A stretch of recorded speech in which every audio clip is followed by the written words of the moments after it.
நினைவு கூறுவதால் தான் உங்களுடைய உள்ளமெல்லாம் அமைதி பெறும் என்று அல்லாஹ் ரப்புல் ஆலமீன் சொல்கிறான். உலகத்தில் நமக்கு மழை வேண்டுமானால், பொருளாதாரம் வேண்டுமானால், மக்கள் வேண்டுமானால், தோட்டங்கள் வேண்டுமானால், கனிவர்க்கங்கள் வேண்டுமானால், ரிஸ்க் வேண்டுமானால் அல்லாஹுவை நினைவு கூறுங்கள். என்னை நினைவு கூர்ந்தால் உங்களை நானும் நினைவு கூறுவேன். அல்லதீன ஆமனு வ தத்மஇன்னு குலூபுஹும் பிذிக்ரில்லாஹ். அல்லாஹுவை நீங்கள் நினைவு கூர்ந்தால் உங்களுடைய மனதெல்லாம், உங்களுடைய மனது அமைதி பெறும் என்றும் அல்லாஹ் ரப்புல் ஆலமீன் சொல்கிறான். ஆக அல்லாஹுவை நினைவு கூறுவதல் என்பது உண்மை இறை விசுவாசியினுடைய கட்டாய கடமை. அதை யாரும் மறுக்க முடியாது. நாயகம் ஸல்லல்லாஹு அலைஹி வஸல்லம் அவர்கள் சொன்னார்கள், அல்லாஹுவை நினைவு கூறுகிற மனிதனுக்கும் அல்லாஹுவை நினைவு கூறாத மனிதனுக்கும் உள்ள வித்தியாசம் இறந்தவனுக்கும் உயிரோடு உள்ளவனுக்கும் உள்ள சமம் என்றார்கள். அல்லாஹுவை ஒரு மனிதன் நினைவு கூறான் என்றால் அவன் தான் உயிரோட்டத்தோடு இந்த உலகத்தில் வாழுகிற மனிதன். அல்லாஹுவை நினைவு கூறாமல் ஒரு மனிதன் வாழுகிறான் என்றால் அவன் இறந்து போன மனிதனுக்கு சமமானவன். அவன் உலகத்தில் வாழ்ந்து பிரயோஜனம் இல்லை என்று ரசூல் ஸல்லல்லாஹு அலைஹி வஸல்லம் அவர்கள் சொன்னார்கள். அந்த அளவுக்கு அல்லாஹுவை நினைவு கூறுவதை அல்லாஹ்வுடைய தூதரும் வலியுறுத்தி சொல்கிறார். நபிகள் நாயகம் ஸல்லல்லாஹு அலைஹி வஸல்லம் இடத்தில் ஒரு நபித்தோழர் வந்து கேட்டார், யா ரசூலல்லாஹ், அல்லாஹுவால் கடமையாக்கப்பட்ட எல்லா இபாதத்துகளையும் நான் செய்கிறேன். என்னுடைய வாழ்வில் தொடர்ந்து நான் மறக்காமல் செய்கிற வேறு ஏதேனும் இபாதத்துகள் உண்டா யா ரசூலல்லாஹ்? அந்த நபித்தோழருக்கு ரசூல் ஸல்லல்லாஹு அலைஹி வஸல்லம் அவர்கள் சொன்னார்கள், அல்லாஹுவை நினைவு கூறுங்கள். அல்லாஹுவை நினைவு கூறுவதில் உங்களுடைய நாவு என்றைக்கும் ஈரமானதாகவே இருக்கட்டும். எவ்வளவு அருமையான இலக்கிய நயம் படைத்த வார்த்தை பார்த்தீர்களா? உங்களுடைய நாவு எப்பொழுதும் ஈரமாகவே இருக்க வேண்டும். அல்லாஹுவை நினைவு கூறிக்கொண்டே இருக்க வேண்டும்.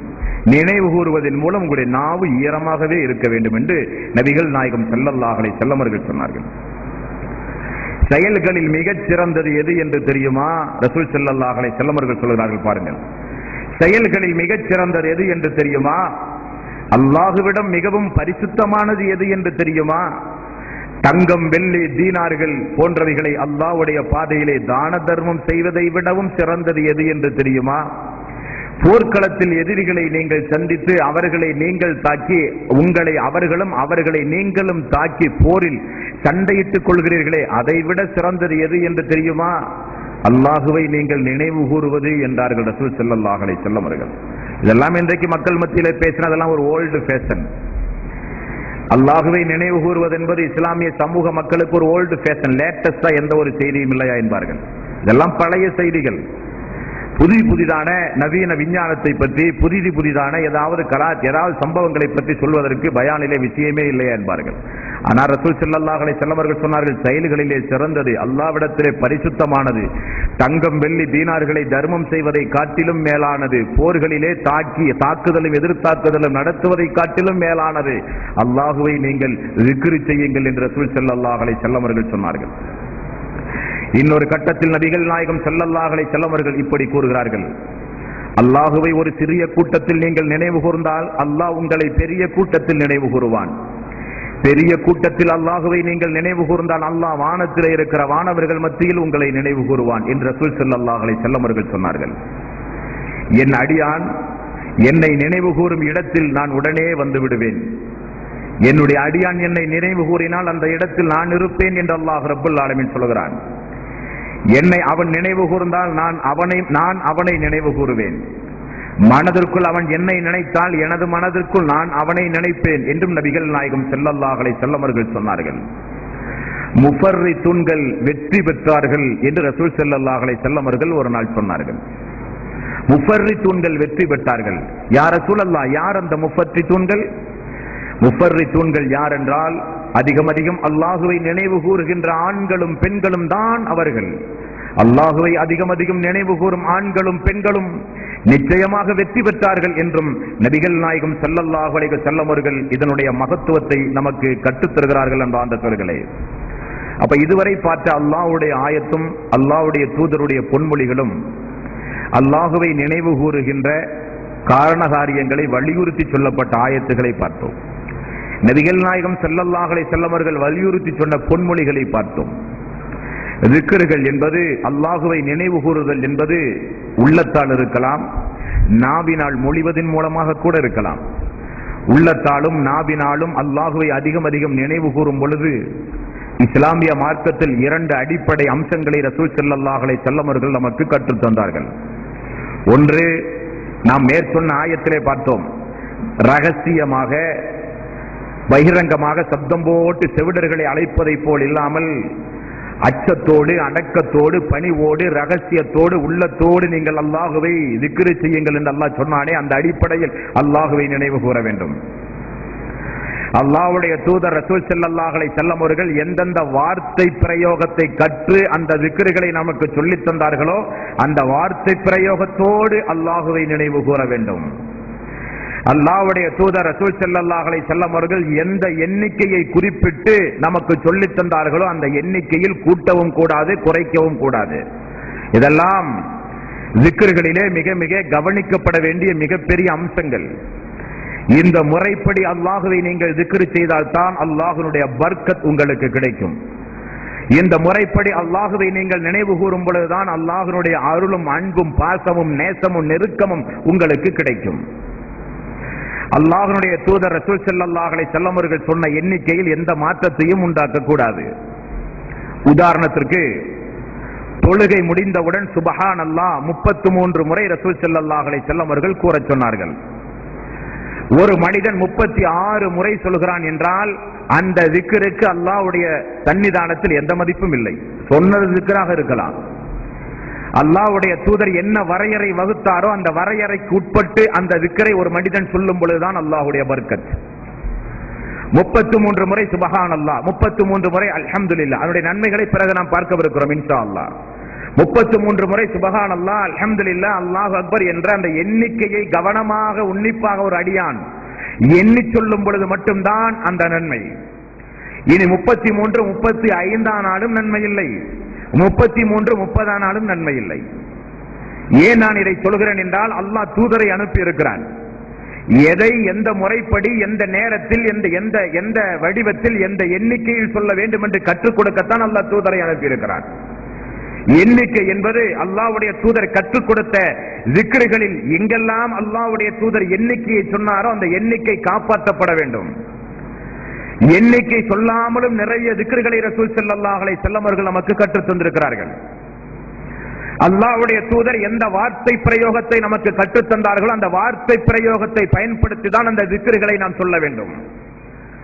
சுப்ஹானல்லாஹ் 33 முறை என்றால் சுப்ஹானல்லாஹ் தான் 33 முறை சொல்ல வேண்டும். குல் ஹுவல்லாஹு அஹத் 33 முறை ஓதினால் அதனுடைய நன்மை கிடைக்காது. குல் ஹுவல்லாஹு அஹத் என்கிற சூரா தனிமையில் நீங்கள் ஓதும் பொழுது திருக்குர்ஆனின் 3இல் ஒரு பகுதி ஓதிய நன்மை உங்களுக்கு கிடைக்கும். அதுவல்ல அங்கே பிரச்சனை. தொழுகை முடிந்தவுடன் 33 முறை ஓதச் சொன்னது எதை என்பதுதான் பிரச்சனை. யார் சொன்னார் என்பதுதான் பிரச்சனை. சுப்ஹானல்லாஹ் என்றுதான் அல்லாஹ்வுடைய தூதர் நமக்கு கற்றுத் தந்தாரே தவிர அல்லாஹ்வை புகழ்கிற சப்பிஹிஸ்ம ரப்பிக்கல் அலா, அல்லாஹ்வை புகழ்கிற வார்த்தைகள் தான். எவ்வளவோ திருக்குர்ஆனில் அல்லாஹ்வை புகழ்கிற வார்த்தைகள் உண்டு. அந்த வார்த்தைகளை தொழுகைக்கு பிறகு ஒரு அடியான் 33 முறை சொன்னால் அவனுக்கு எந்த நன்மையும் கிடையாது. வார்த்தையும் முக்கியம், எண்ணிக்கையும் முக்கியம். இது திக்ருகளில் மிகவும் அன்பாய் நீங்கள் ஒவ்வொருவரும் கட்டாயம் பேண வேண்டும் என்பார்ந்த சகோதர சகோதரிகளே. ஏன் நான் இதை வலியுறுத்தி சொல்கிறேன் என்றால், இன்றைக்கு நம்முடைய இஸ்லாமிய சமூக மக்கள் மத்தியில் நிறைய திக்ருகள் பல்வேறு எண்ணிக்கையின் அடிப்படையில் இஸ்லாமிய சமூக மக்கள் மத்தியில இன்றைக்கு புழக்கத்தில் உண்டு. ஸலாத்துன் நாரியா, நெருப்பு ஸலவாத் ஓதியால் எல்லா அமலும் கரிஞ்சு நாசமா போயிடும். அப்படிப்பட்ட ஒரு ஸலவாத் இஸ்லாமிய மார்க்கத்தில் சொல்லப்பட்ட திக்ருகள், ஸலவாத்துகள் இஸ்லாமிய சமூகத்திற்கு எடுத்துச் சொல்லப்படாத காரணத்தினால் ஸலாத்துன் நாரியா என்கிற ஒரு சிறிய ஒரு புத்தகம் 4444 முறை சொல்ல வேண்டும் என்று எழுதியிருக்கிறார்கள். அது ஏன் அப்படி எழுதினார்கள் என்றால், பாமர மக்கள் ஓதக்கூடாது, நம்ம எப்படியாவது அவர்கள் அழைக்க வேண்டும் என்று ஹஜ்ரத்துமார்கள் செய்த தில்லுமுள்ளு விளையாட்டுகள். 4444 முறை அந்த ஸலாத்துன் நாரியா ஓத வேண்டும். ஒரு முறை ஓதினாலாவது நரகத்தில் இருந்து அவன் தப்பிப்பான். 4444 முறை எப்படியும் நரகத்தில் இருந்து அவன் மீளவே முடியாது. எல்லா அமல்களும் அழிந்து நாசமாகி போய்விடும் அந்த அத்துணை முறை சொல்லி அவன் முடிவதற்குள். இந்த ஸலவாத்துகளும் இந்த திக்ருகளையும் யார் கண்டுபிடித்து இஸ்லாமிய சமூகத்திற்கு வழங்கினார்கள் என்பார் சொல்களே. ரபியுல் அவ்வல் மாதம், ரபியுல் ஆஹிர் மாதம் போன்ற இஸ்லாமிய சமூகத்தினுடைய மீலாது விழா மாதங்கள், ராத்தீப் மாதங்கள், திக்ர் ஹல்கா கமிட்டியினுடைய மாதங்கள். அல்லாஹ்வுடைய பள்ளியில் வஅன்னல் மஸாஜித லில்லாஹி ஃபலா ததுஉ மஅல்லாஹி அஹதா, அல்லாஹ்வுடைய பள்ளியில் அல்லாஹு அல்லாமல் யாரையும் அழைத்து நீங்கள் பிரார்த்தனை செய்யாதீர்கள் என்று சொல்லப்பட்ட அந்த அல்லாஹ்வுடைய ஆலயத்தில் அல்லாஹ்வை நீங்கள் உள்ளச்சத்தோடு பணிவோடு ரகசியமாக உள்ளத்தில் பயத்தோடு பணிவோடு அல்லாஹ்வை நினைவு கூறுங்கள் என்று சொல்லப்பட்ட இந்த திக்ருகள் ஸலவாத்துகள் இன்றைக்கு இஸ்லாமிய சமூகத்தில் எப்படி மாறிவிட்டது அன்பார்ந்த சோர்களே? எத்தனையோ திக்ருகள் உண்டு. திக்ரி ஹல்கா கமிட்டிகள் வட்டமிட்டு மைக்கை போட்டு ஹாரனை பெரிய அளவிலே சப்தம் போட்டு வீதியே அலறுகிற அளவுக்கு அல்லாஹ்வுடைய ஆலயத்திற்குள் திக்ர் ஹல்கா கமிட்டிகள் நடைபெறும். பார்த்திருக்கிறீர்களா? ஹா ஹீம் எத்தனை முறை? 303 முறை மைக்க போட்டு ஹா ஹீம் ஹா ஹீம் ஹா ஹீம் 303 முறை. ஹீ ஹம் ஹீ ஹம் ஹீ ஹம் 303 முறை திக்ருகள். பக்கத்து வீட்டுல யாருக்காவது ஹார்ட் அட்டாக் இருந்தா அப்பவே போய் சேர்ந்துருவான். சத்தத்தை அதிகமா வச்சு என்னமா சுன்னத் ஜமாத்திரன் தௌஹீத் அவர்களுக்கு எதிர்ப்பு தெரிவிக்கிறாங்களா? நாங்களாம் திக்ருகள் சொல்றோம், ஸலவாத் சொல்றோம். நீ வேணா கூடாதுங்கிறது. யாரு கூடாதுன்னு சொன்னா? யாராவது கூடாதுன்னு முதல்ல சொன்னமா? 303 முறை லா லா லா லா லா லா. இங்கிலீஷ்ல நோ நோ அப்படித்தானே? இல்லை இல்லை இல்லை இல்லை இல்லை இல்லை இங்கிலீஷ்ல நோ நோ நோ நோ. எவ்வளவு? 303 முறை. அல்லா அல்லா அல்லா அல்லா அல்லா அல்லா. இதெல்லாம் நீங்க கேட்கணும் அன்பார்ந்த சோர்களே. எல்லா ராம்நாடு பகுதி கீழக்கரை பகுதி எங்க ஊர்ல இந்த முசீபத்துகள் நிறைய உண்டு. திக்ருகள் என்கிற பெயரில் அல்லா அல்லா அல்லா அல்லா 303. இல்லா இல்லா இல்லா இல்லா 303. எதற்கு சொல்றார்கள்? ஏன் சொல்கிறார்கள்? இது என்ன திக்ரா? இது உண்மையிலேயே அல்லாஹ்வுடைய தூதர் காண்பிச்சு தந்ததா? மாற்று மதத்தவர்கள் நம்மை நினைத்தால் என்ன நினைப்பார்கள் என்பதெல்லாம் கிடையாது.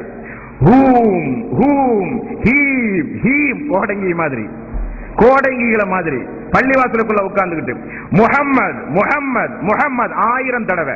இதுக்கு மட்டும் கொஞ்சம் ஸ்பெஷல் ஆஃபர் உண்டு. இதுக்கு 1000 முறை யார் கூறினால் ஜன்னத்தில் முத்தாலான மாளிகை, கிராண்ட் ஆஃபர் அவர்களுக்கு. 1000 முறை முஹம்மது என்ற பெயரமிட்டு சொன்னான். நபிகள் நாயகம் ஸல்லல்லாஹு அலைஹி வஸல்லம் பெயரை முஹம்மது என்று நெற்றியில் அடித்தால் போல கூப்பிடுவதற்கு எந்த மூமியனுக்கும் அனுமதியே கிடையாது.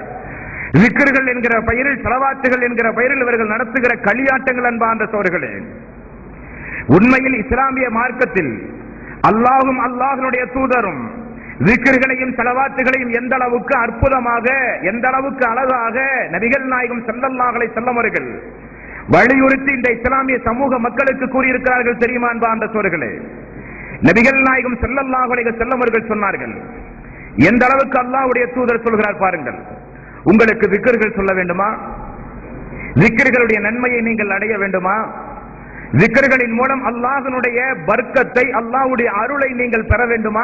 அல்லாஹ்வுடைய தூதர் நமக்கு எவ்வளவு அற்புதமாக சொல்லித் தருகிறார் பாருங்கள். ஏகத்துவவாதிகளாகிய நாம் ஒவ்வொருவரும் நம்முடைய சிந்தனையிலே நிலைநிறுத்த வேண்டிய நபிமொழிகள் இப்பொழுது நாம் சொல்லுகிற நபிமொழிகள். ரசூல் ஸல்லல்லாஹு அலைஹி வஸல்லம் அவர்கள் ஒரு நாள் ஒரு நபி தோழரை அழைத்து சொன்னார், இன்றைக்கு 2500 நன்மை உங்களுக்கு வேண்டுமா? 2500 தீமை உங்களுடைய வாழ்வில் இருந்து களைய வேண்டுமா என்றார்கள். 2500 நன்மை உங்களுக்கு ஒரே நாளில் கிடைக்கின்ற வழியை நான் சொல்லித் தரவா வேண்டுமா? 2500 தீமைகள் உங்களுடைய வாழ்வில் இருந்து ஒரு நாளைக்கு களையப்பட வேண்டுமா என்று ரசூல் ஸல்லல்லாஹு அலைஹி வஸல்லம் அவர்கள் கேட்டார்கள். ஆமாம் யா ரசூலல்லாஹ். அப்ப நபிகள் நாயகம் ஸல்லல்லாஹு அலைஹி வஸல்லம் அவர்கள் சொன்ன பதிலை பாருங்கள். எவ்வளவு சாதாரணமான நன்மைகளை அதிகம் பெற்றுத் தருகிற வழிமுறையை ரசூல் ஸல்லல்லாஹு அலைஹி வஸல்லம் அவர்கள் சொல்லித் தருகிறார் பாருங்கள். பொருத்தமான ரமலானுடைய மாதத்தில் இது போன்ற செய்திகளை அளவுக்கு அதிகமாக கேட்டு நம்முடைய சிந்தனைகளை நாம் பதிவு செய்து கொள்ள வேண்டும். ஒரு நேர தொழுகை முடிந்தவுடனே ஃபஜ்ர், லுஹர், அஸர், மக்ரிப், இஷா 5 நேர தொழுகை. ஒவ்வொரு நேர தொழுகையிலும் சுப்ஹானல்லாஹ் 10 முறை, அல்ஹம்துலில்லாஹ் 10 முறை, அல்லாஹு அக்பர் 10 முறை. அப்ப ஒரு நேர தொழுகைக்கு 30 முறை தஸ்பீஹ் நீங்கள் சொன்னீர்கள். அப்ப 5 நேரத்திற்கு எவ்வளவு? 30 × 5 150 முறை. இரவில் நீங்கள் தூங்க செல்கிறீர்கள்.